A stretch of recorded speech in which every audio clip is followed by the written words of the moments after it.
This is a CBS News Detroit update.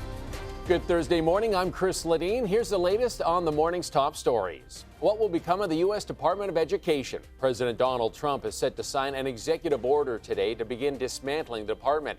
Trump says it will allow local and state leaders to improve education on their own. Critics fear funding and critical programs will be lost. I'm holding back anger.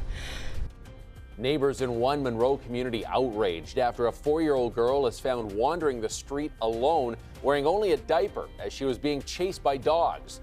This morning, the person who was supposed to be caring for the girl is facing charges. In Lansing, the Michigan House has passed a bill to slash the state income tax rate.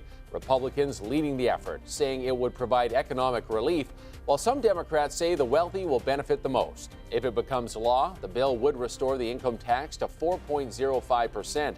The measure now heads to the Senate. If passed, it would then go to Governor Whitmer's desk. The tax cut would be retroactive to January 1st. Lawmakers in the state house also voting to approve an additional $3 billion for road repairs.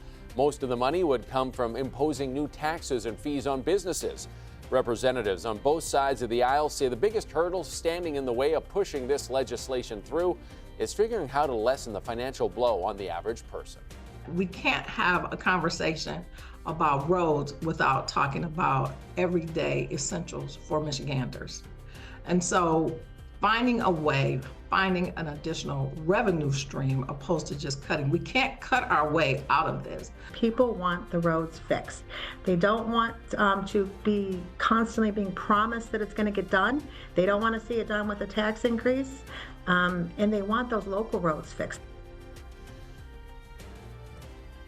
The bill now heads to the state Senate.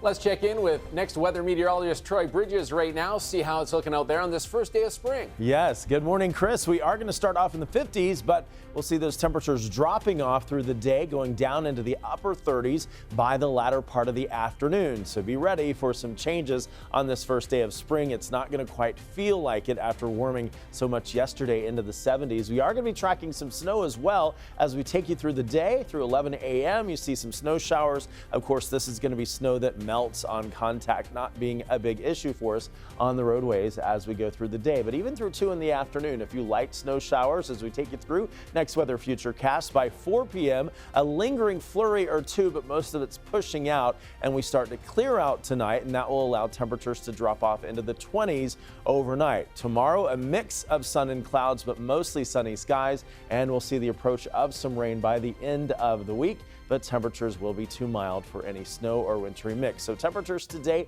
starting off again in the 50s, but going into the 30s for the afternoon. So by around 3 p.m., we're at 39 in Detroit, 35 for Pontiac, and then we go down into the 20s early in the morning tomorrow. So for the next 7 days, we warm with a lot of sunshine tomorrow to a high of 52, then the mid 40s for afternoon highs on Saturday and Sunday with slight rain chances, and we stay in the mid 40s across the board through the middle of next week with minimal rain chances. Chris, back to you.